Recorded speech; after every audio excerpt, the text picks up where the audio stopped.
Hello दोस्तों। बिहार जो आपकी शिक्षक भर्ती है उसके लिए डेली बेसिस पे अपनी जो आपकी बीपीएससी के जो प्रीवियस ईयर क्वेश्चन हैं उनकी अपनी सीरीज चल रही है, तो उसी की अपनी ये अगली क्लास रहेगी। और इसके साथ मैं नए साथियों को बता दूं कि पिछले 6 महीने का जो करंट अफेयर है वन लाइनर फॉर्मेट में, वन लाइनर, तो वो जो क्लास है बहुत जल्द आने वाली है। बहुत कम समय में आपको लगभग 200 प्लस क्वेश्चन यहाँ से मिलेंगे जो कि हूबहू आपके पेपर में छपेंगे। तो वो क्लास आपको चैनल पे मिल जाएगी बहुत जल्द, काम उसका चल रहा है। तो देखिएगा, इस क्वेश्चन का अपन डिस्कस कर लेते हैं। भाई क्वेश्चन इजी है, बट लेके इस वजह से आया हूँ कि कई बार जो है आप देखते हो ना कि बीपीएससी इस क्वेश्चन को कितनी बार पूछ चुका है। देखो 42वीं, 47वीं, 53वीं, 55वीं, 4 बार बीपीएससी ने क्वेश्चन पूछ लिया है। महावीर स्वामी का जन्म कहाँ पर हुआ था, ये क्वेश्चन पूछा है। कुंडग्राम, पाटलिपुत्र, वैशाली, मगध में। तो दोस्तों महावीर स्वामी जो है इनका जन्म हुआ था कुंडग्राम में। और दोस्तों मृत्यु अगर पूछ लेना इनकी मृत्यु कहाँ हुई, तो मृत्यु हुई थी पावापुरी के निकट। पावापुरी याद रखना है आपको, ठीक है। तो ऑप्शन ए जो है वो सटीक आंसर हो जाएगा इस क्वेश्चन का। तो ऐसे क्वेश्चन आप ऐसे मत करिए कि क्वेश्चन जो है नए बनेंगे, ये बनेंगे। यही क्वेश्चन है यार, बार बार कितने क्वेश्चन बनाओगे आप महावीर स्वामी से। जितने क्वेश्चन बन रहे हैं वो सारे मैं यहाँ लेके आ रहा हूँ, तो आप डेली बेसिस पे क्लास जरूर ज्वाइन कर ले। दूसरा देखो, सेकंड क्वेश्चन है, आपको पता है कुतुब मीनार, कुतुब मीनार किसके द्वारा पूरा किया गया। कुतुब मीनार का जो कार्य है, कुतुब मीनार का कार्य है वो किसके द्वारा पूरा किया गया। अब दोस्तों कुतुब मीनार, अब नाम जो है इल्तुतमिश भी आ गया और कुतुबुद्दीन ऐबक भी आ गया। पूरा दोस्तों इसने इल्तुतमिश ने पूरा किया था इसको। तो ऑप्शन ए जो है वो सटीक आंसर हो जाएगा। तो ऐसे क्वेश्चन में कंफ्यूज नहीं होना है, मैं आपको यही कहना चाहता हूँ। ये क्वेश्चन लाने का उद्देश्य है कंफ्यूज नहीं होना है। सरस्वती बीपीएससी में पूछा गया है भाई, ऑप्शन ए जो है सटीक आंसर रहेगा। अगला क्वेश्चन, विजयनगर साम्राज्य के संस्थापक कौन थे। दोस्तों विजयनगर जो साम्राज्य बसाया था वो दो भाई थे। ये दोनों भाई थे कौन, हरिहर, हरिहर और बुक्का, जो दो भाई थे उनके द्वारा दोस्तों आपका विजयनगर बसाया गया था। तो ऑप्शन सी जो है वो करेक्ट आंसर हो जाएगा इस क्वेश्चन का। अगले क्वेश्चन पे मैं चलता हूँ, देखिएगा। अगला क्वेश्चन जो है काफ़ी इंपॉर्टेंट है आपके लिए, देखिएगा। निम्नलिखित में से किस सुल्तान ने फलों की गुणवत्ता सुधारने के उपाय किए थे। भाई देखो, आपके जो फिरोज तुगलक है ना, इनको बागवानी का शौक था, इनको बागवानी का शौक था। तो ये फलों की जो गुणवत्ता सुधारने के उपाय वगैरह ये किया करते थे। तो फिरोज तुगलक याद रखना है आपको। चलते हैं अगले क्वेश्चन पे दोस्तों। अगला क्वेश्चन है, भगवान जो महावीर है दोस्तों, भगवान जो महावीर थे उनका प्रथम शिष्य कौन था। तो देखिएगा, मैं बात करूं आपसे तो भगवान महावीर की एक पुत्री थी दोस्तों, आप सभी को नाम पता होगा, यशोदा इनकी पुत्री का नाम था। यशोदा का जो पति था दोस्तों वो था आपका जामाली। कहने का मतलब महावीर जो स्वामी महावीर थे उनका दामाद जामाली, यही इनका प्रथम शिष्य बना था। जामाली याद रखना, यशोदा का पति था। ऑप्शन ए जो है वो सटीक आंसर हो जाएगा इस क्वेश्चन में। 47वें बीपीएससी एग्जाम में क्वेश्चन पूछा जा चुका है। अगला क्वेश्चन, और दोस्तों डेली बेसिस पे बहुत क्वेश्चंस में, मतलब कि आपके बीपीएससी वाले तो करवा रहा हूँ, इसके अलावा मॉक टेस्ट भी अब सब्जेक्ट वाइज मॉक टेस्ट आपको मिल रहा है। जैसे मैथ्स रीजनिंग के क्वेश्चन एक मॉक टेस्ट में मिलेंगे, जीके जीएस के एक मॉक टेस्ट में मिलेंगे। तो वहाँ भी मैं प्रीवाइज जो आपके पीवाईक्यू है वो कवर करवा रहा हूँ, तो वो क्लास भी आप देख ले। और मेरी जो क्लास है मुश्किल से 10-15 मिनट की क्लास रहती है, और जहाँ मैं इंपॉर्टेंट क्वेश्चन है निपटा के फ्री करता हूँ। तो आप देख ले, 10-5 मिनट में आपका ज़्यादा कुछ वेस्ट नहीं होगा, ठीक है। अभी आप जैसे मैराथन क्लास ये देखने बैठोगे, इतना समय आपके पास है नहीं, क्योंकि मैं फिर बार बार बोलता हूँ लास्ट टाइम में जितनी प्रैक्टिस करोगे, ध्यान रखना, जितनी प्रैक्टिस करोगे उतना ही आपने आपको निखारते जाओगे, कहीं ना कहीं सिलेक्शन के आसपास पहुँचने वाले हो आप, ठीक है। अगला क्वेश्चन देखो फिर, मगध की प्रारंभिक राजधानी कौन सी थी। भाई मगध की प्रारंभिक राजधानी आपसे पूछ लेना तो राजगृह आपको आंसर करेक्ट करना है, राजगृह, ठीक है। अगला क्वेश्चन, अजात शत्रु के वंश का नाम क्या था दोस्तों। भाई देखो, अजात शत्रु किसका पुत्र था, बिंबिसार का। किसका था, बिंबिसार। बिंबिसार जो है इसने कौन से वंश की स्थापना की थी, हर्यक वंश। ऑप्शन बी सटीक आंसर हो जाएगा, ठीक है। और इस क्वेश्चन को 2 बार पूछ लिया है बीपीएससी ने। अगला क्वेश्चन भाई, भारत का नेपोलियन, प्राचीन भारत का नेपोलियन किसे कहा जाता है। भारत का नेपोलियन जो है, ध्यान रखना, समुद्रगुप्त को कहा जाता है। 100 युद्धों का विजेता, ये आपको याद रखना है। 56वीं और 59वीं जो बीपीएससी प्री एग्जाम हो चुकी हैं उसमें इस क्वेश्चन को नस्ते नाबूद किया गया है। तो ऑप्शन जो डी है दोस्तों वो सटीक आंसर रहेगा इस क्वेश्चन का। फिर मैं थोड़ा सा नए साथी जुड़ रहे हैं उनको बता दूं, 6 माह का जो करंट अफेयर है दोस्तों, 6 माह का करंट अफेयर, उसके टॉप 200 क्वेश्चंस की क्लास बहुत जल्द आने वाली है। तो वन लाइनर क्लास होगी, बहुत कम समय में करवा दूंगा, आप चैनल से जुड़ सकते हैं। अगला क्वेश्चन, कनिष्क के शासनकाल में बौद्ध सभा किस नगर में आयोजित हुई? दोस्तों सबसे पहले पता होना चाहिए भाई, जो कनिष्क है उसके समय कौन सी बौद्ध संगति हुई थी। तो दोस्तों बात करें कनिष्क की, यहाँ बात की गई है, तो कनिष्क के समय दोस्तों चौथी बौद्ध संगति आपकी हुई थी, 4 नंबर की बौद्ध संगति इनके समय हुई थी, और आपकी जो है जम्मू कश्मीर में हुई थी। कहाँ पर हुई थी? जम्मू कश्मीर। तो कश्मीर आपका करेक्ट आंसर हो जाएगा, ऑप्शन सी। चारों की चारों बौद्ध संगतियाँ आपको याद रख लेनी है, क्योंकि यहाँ से भी जो ना वो क्वेश्चन आपसे पुटअप कर ही देता है। अगले क्वेश्चन की बात कर लेते हैं दोस्तों। अगला जो आपका क्वेश्चन आ रहा है ना, कि गौतम बुद्ध को एक देवता का स्थान किस राजा के युग में प्राप्त हुआ था? भाई जो गौतम बुद्ध थे उनको एक देवता का स्थान मिला था दोस्तों, और वो जो है किस राजा के युग में जो है इनको प्राप्त हुआ था, ये जो है इस क्वेश्चन का जो आंसर है, सटीक आंसर क्या हो सकता है, वो जो है दोस्तों आपको कमेंट करके बताना है। तो देखिएगा, बात करते हैं इस क्वेश्चन की। तो ऑप्शन जो बी है कनिष्क, ये जो है इस क्वेश्चन का सटीक आंसर हो जाएगा आपका। कनिष्क जो है दोस्तों वो जो है इस क्वेश्चन का सबसे सटीक आंसर रहेगा आपका। बात कर लेते हैं अगले क्वेश्चन की दोस्तों। अगला जो क्वेश्चन आपके सामने निकल कर आ रहा है वो है, नंद वंश के पश्चात मगध पर किस राजवंश ने शासन किया? भाई जो है नंद वंश के जो पश्चात है दोस्तों, वो आपके कौन से राजवंश ने जो है शासन किया था, ये बात आपको बतानी है। तो देखिएगा, आपको मैं बात बता दूं कि जो नंद वंश है उसका, नंद वंश का अंतिम जो शासक हुआ था दोस्तों, नंद वंश का अंतिम जो शासक हुआ था दोस्तों, वो था आपका महागणानंद। कौन था दोस्तों? महागणानंद। ये अंतिम शासन हुआ। इसके बाद में जो नंदवंश के बाद में जो वंश आया दोस्तों मगध पर, जिसने अपना राजवंश स्थापित किया दोस्तों, वो था आपका मौर्य वंश। चंद्रगुप्त मौर्य का नाम आपने सुना होगा। ऑप्शन ए जो है वो सटीक आंसर हो जाएगा इस क्वेश्चन का। दोस्तों क्लास आपको अच्छी लग रही हो तो प्लीज़ इसको आप लाइक जरूर कर दें, चैनल पे नए हैं तो आप सब्सक्राइब भी करें, और कमेंट भी कर दिया करें जो भी दिमाग में आपके चल रहा हो, भला बुरा। अगले क्वेश्चन, निम्न में से कौन सा क्षेत्र अशोक के साम्राज्य में सम्मिलित नहीं था?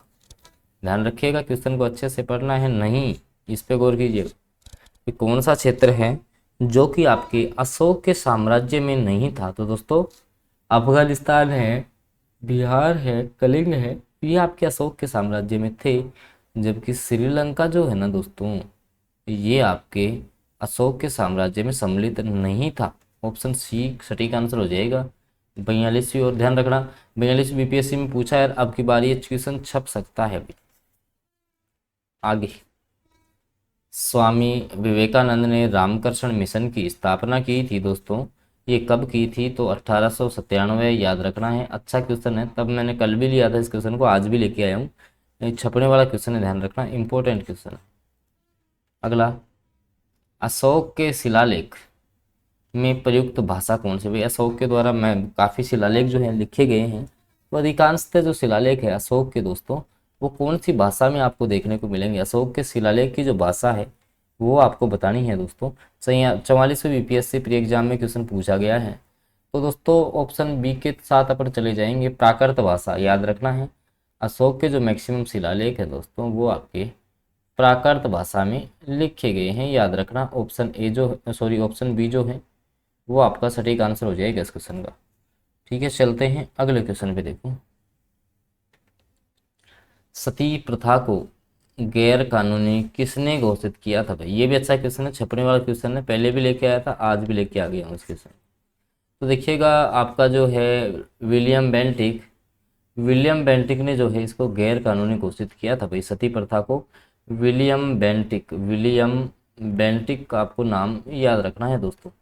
आगे, तो दोस्तों अगला जो क्वेश्चन है, कौटिल्य के अर्थशास्त्र में, अर्थशास्त्र की रचना किसने की थी? आपके कौटिल्य के द्वारा अर्थशास्त्र की रचना की गई। तो कौटिल्य के अर्थशास्त्र में किस पहलू पर प्रकाश डाला गया है? भाई जो आपकी अर्थशास्त्र है ना, मैं तो कहने का मतलब इस प्रकार से है क्वेश्चन, अर्थशास्त्र जो पुस्तक है वो किसके बारे में है? आर्थिक जीवन है, धार्मिक जीवन है, सामाजिक जीवन है, या राजनीतिक नीतियाँ हैं इसमें। और 44 से बीपीएस में ये क्वेश्चन पूछा भी जा चुका है। तो देखिएगा आपका जो कौटिल्य का अर्थशास्त्र है इसमें आपकी राजनीतिक नियुक्ति नीतियाँ हैं। ऑप्शन बी जो है वो सटीक हो जाएगा। दोस्तों क्लास आपको अच्छी लग रही हो तो प्लीज़ आप इसको लाइक जरूर कर दें। चैनल पे आप फर्स्ट बार जुड़े हैं तो सब्सक्राइब भी कर लें। अगला क्वेश्चन, ये बहुत अच्छा क्वेश्चन है, वेरी वेरी इंपॉर्टेंट क्वेश्चन, ध्यान रखना। हाई लेवल क्वेश्चन, लेवल भी हाई है और लगभग लगभग ऐसा लग रहा है किसी न किसी शिफ्ट में ये क्वेश्चन छपेगा पक्का। देखिएगा मैगस्थनीज ने भारतीय समाज को कितनी श्रेणियों में विभाजित किया था।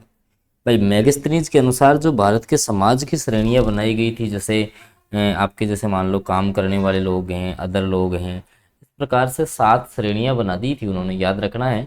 उन्होंने जो है 7 श्रेणियां बनाई थी आपके भारतीय समाज को, 7 अलग अलग जो कैटेगरियां हैं उनमें विभाजित किया था मैगस्थनीज ने, याद रखना है। ऑप्शन डी जो है ना वो दोस्तों इस क्वेश्चन का सटीक आंसर रहेगा। फिर बोल रहा हूँ बहुत इंपॉर्टेंट क्वेश्चन है, याद रखिएगा। और दोस्तों डेली बेसिस पे फिर मैं आपको बता दूं, एक तो पीवाईक्यू की क्लास अपनी होती है, एक मॉक टेस्ट। अब क्या है कि मॉक टेस्ट में मैंने चेंज किया है, कभी जीके जीएस का करवा दिया तो फिर मैथ्स रीजनिंग ले लेता हूँ मैं। आज मैथ्स रीजनिंग का मॉक टेस्ट आएगा, ठीक है, जरूर देख लेना, बहुत बेनिफिशियल रहेगा आपके लिए। चलते हैं अगले क्वेश्चन पे दोस्तों। अगला क्वेश्चन आंसर देने की आप कोशिश करें। शुंग वंश के बाद किस वंश ने जो है भारत पर राज किया था। भाई शुंग वंश के बाद में कौन सा वंश आया था, कमेंट कीजिएगा। देखिएगा दोस्तों शुंग वंश के बाद जो है ना भारत पर जो राज किया था वो किया था आपके कण्व वंश ने। किसने किया था दोस्तों, कण्व वंश ने। अब कण्व वंश का संस्थापक कौन था, तो वासुदेव था, याद रखना। कौन था दोस्तों, वासुदेव था कण्व वंश का संस्थापक, ब्राह्मण वंश ही था ये। तो शुंग वंश के बाद में ये आया था आपका, ठीक है, कण्वा या कण्व। ऑप्शन सी सटीक रहेगा। 44वीं बीपीएससी एग्जाम में क्वेश्चन पूछा जा चुका है।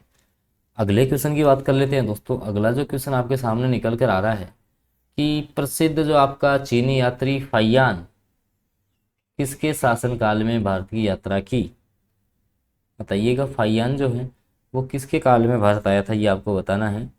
तो चंद्रगुप्त सेकंड आपको याद रखना है। चंद्रगुप्त सेकंड के काल में जो है, चंद्रगुप्त सेकंड के काल में जो है दोस्तों आपका जो फाइयान है वो आपका भारत में आया था।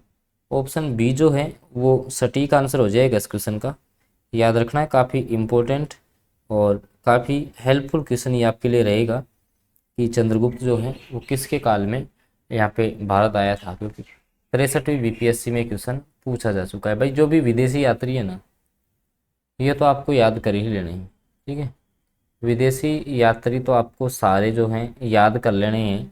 कौन किसके समय आया था, कौन किसके समय आया था, ये जो है आपको याद कर ही लेना है। आगे देखिएगा अगला क्वेश्चन। अगला क्वेश्चन है नालंदा विश्वविद्यालय के संस्थापक कौन थे। आपको बताना है कि नालंदा जो विश्वविद्यालय है दोस्तों, जो कि काफ़ी बिहार का अग्रणी संस्थान है, तो इस विश्वविद्यालय के जो संस्थापक थे दोस्तों, यानी कि मतलब नालंदा जो आपका विश्वविद्यालय है इसकी स्थापना किसने की थी। और इस क्वेश्चन को जो है 2 बार पूछ लिया है। 56वीं और 59वीं जो आपकी बीपीएससी प्री एग्जाम हुई है उसमें इस क्वेश्चन को पूछ लिया गया है। तो कुमार गुप्त का नाम आपने सुन रखा होगा दोस्तों। नालंदा जो विश्वविद्यालय है इसकी स्थापना जो है दोस्तों आपके कुमार गुप्त के द्वारा की गई थी। ऑप्शन बी जो है वो सटीक आंसर रहेगा। अगला क्वेश्चन दोस्तों, इससे पहले मैं थोड़ा सा आपको बता दूं, फिर मैं, क्योंकि आप जो है क्लास से नहीं जुड़ पाओगे फिर। एक्चुअली मैंने प्लान किया कि 6 मंथ का जो आपका करंट अफेयर है, 6 माह का जो आपका करंट अफेयर है दोस्तों, ये आपके लिए मैं बहुत जल्द लेके आ रहा हूँ। क्या करवाऊँगा इसमें, मैं 200 प्लस क्वेश्चंस यहाँ से आपके लिए ला रहा हूँ।